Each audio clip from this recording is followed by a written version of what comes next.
Good morning, everyone. I'm happy to present Emendo to you this morning. So Emendo is a next-generation CRISPR gene editing company. And so why next generation? Is there anything wrong with the first generation? So of course not. First generation was transformative and revolutionary, but still has some limitations. And Emendo was set to overcome this limitation and to expand what's possible with gene editing. So at Emendo, we have utilized two platform technologies. One is novel CRISPR nuclease discovery platform, and the second is a nuclease optimization platform. So in terms of discovery, the original motivation was to overcome IP limitations, but very quickly we came to realize that having a panel of nucleases with diverse properties like different PAM sites, different length, different specificity, different properties is very, very powerful. And in terms of optimization in editing, there's really no one fits all. You always have to carefully optimize your nucleases per your target sequence using your target guide. So combining these two platforms together, where does it take us? So first of all, elimination of off-targets. We are now able to systematically eliminate off-target for any given guide to make sure that our compositions are perfectly safe. And we also took specificity to the next level. So we are now performing allele-specific editing, which opens up for us the world of dominant indications. And we can also utilize this for novel gene editing strategies and make more indications targetable. And of course, having a panel of novel nucleases, which are very remote from any known nucleases, support our clinical and commercial objectives. So briefly about the company, Emendo was founded in 2016 by a group of scientists from the Weizmann Institute of Science. We have a very strong leadership and over 100 employees, most of them in R&D, more than half of them PhDs, and we are really a science hub with very strong scientific activity. In terms of expertise, we are engineering multiple cell types, HSCs, T cells, and more. Our pipeline is focused on allele-specific editing and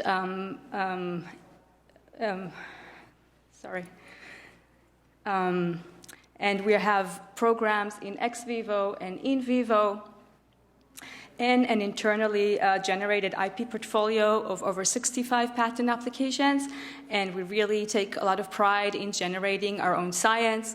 We have not licensed in any core technology, which gives us a lot of flexibility and a lot of abilities to generate our own solutions.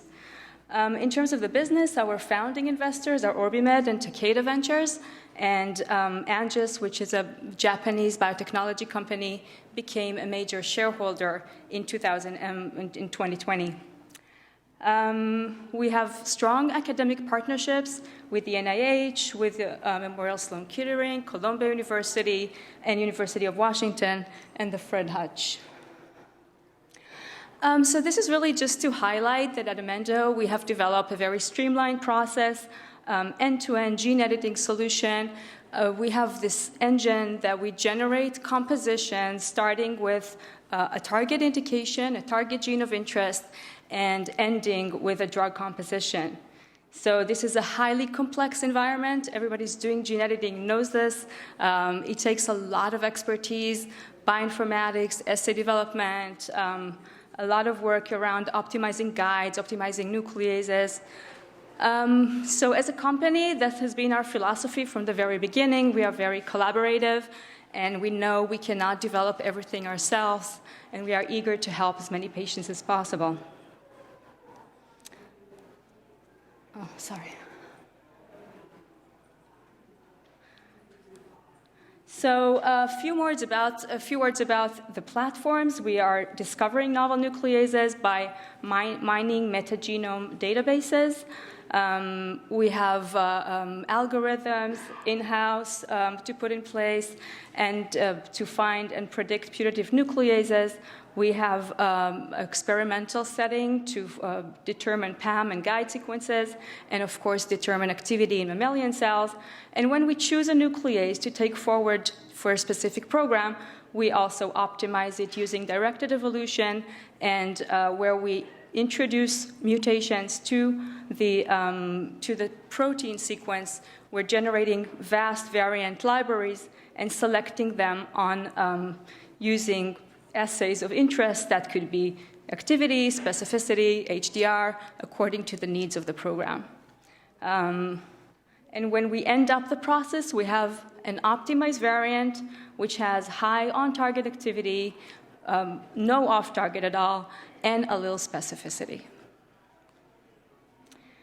So just a few examples on how we put that into use. On the left side, you can see our OmniA1. That's a nuclease that has very high activity and very high fidelity. The data presented here is from a guide that we're using for our first clinical program. And this is a comparison between the OmniA1 and the SPCas9. So you can see on the left bar is the on-target activity, and in orange, that's our OmniA1, and in blue, that's the SPCas9. And as you can see, OmniA1 has very high on-target activity, close to 100% editing on target, and the blue SPCas9 close to 60. That's on the on-target. But probably more interesting is the off-target. As you can see, SPCas9 cleaves in 14 out of 25 predicted off-target sites, while our OmniA1 cleaves in only 2 of them. Still, this is not something that we accept at Emendo, and we have taken this nuclease for further optimization. And as you can see, we've been able to eliminate cleavage in these 2 off-target sites altogether, generating a perfectly active and specific composition.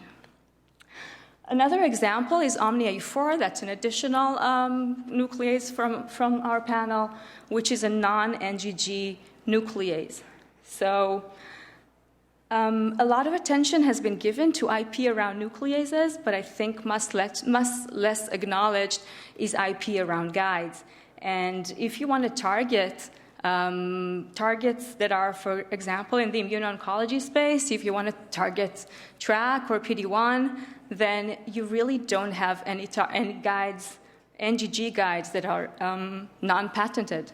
So to be able to have FTO on guides, you really need to have non-NGG nuclease, which enables you FTO on guides. A third example is our OmniA2. That's a very short and active nuclease that gets packed well into AAV, enabling AAV delivery. I'll skip this one. Just saying that, in terms of allele-specific editing, you want to be able to discriminate between 2 alleles based on a single base mismatch. That's a very high bar of specificity, but it opens up the world of genetic indication, of dominant indications that we are targeting at Emendo, generating a highly differentiated pipeline of indications. So our first program that we're taking to the clinic, it's called ELANE, ELANE-dependent severe congenital neutropenia. This is a neutrophil maturation disorder where a dominant mutation caused protein misfolding, ER stress, and maturation arrest. So these children are born with very few neutrophils, sometimes 0, and they're exposed to recurrent infections. So there's a high unmet need in this disease, and we have designed an autologous edited HSPCs product that we do ex vivo editing with very clear-cut endpoint of neutrophil count, which should normalize a few months after transplant. Here, I just want to highlight how the allele excision specificity. So you can see look in the graph in the middle, the bars. So reference allele is in blue, and alternative allele is in orange. And you can see that while the alternative allele is cleaved almost completely, the other allele is completely intact, and that's exactly what we want to achieve. You can see that also on the right-hand side, that would be total RNA for the Allele gene expression, and you can see that comparing to the non-treated, in the treated cells, the RNA expression is half the amount, which this is the half of the healthy allele, while the mutated allele is completely gone.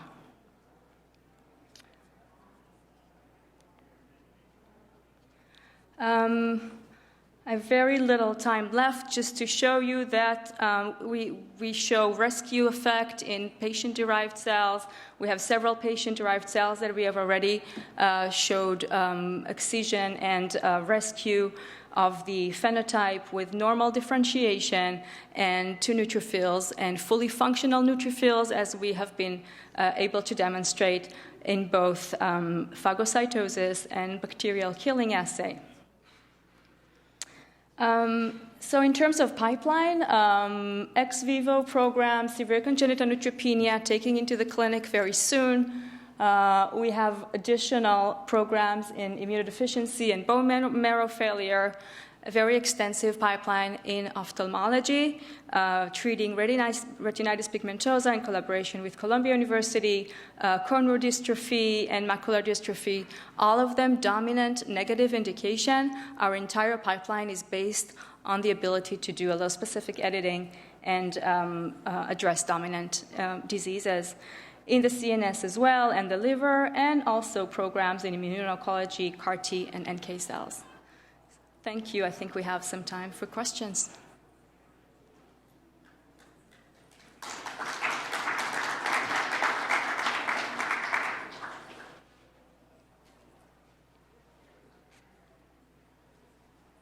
Well, there's no question. Thank you.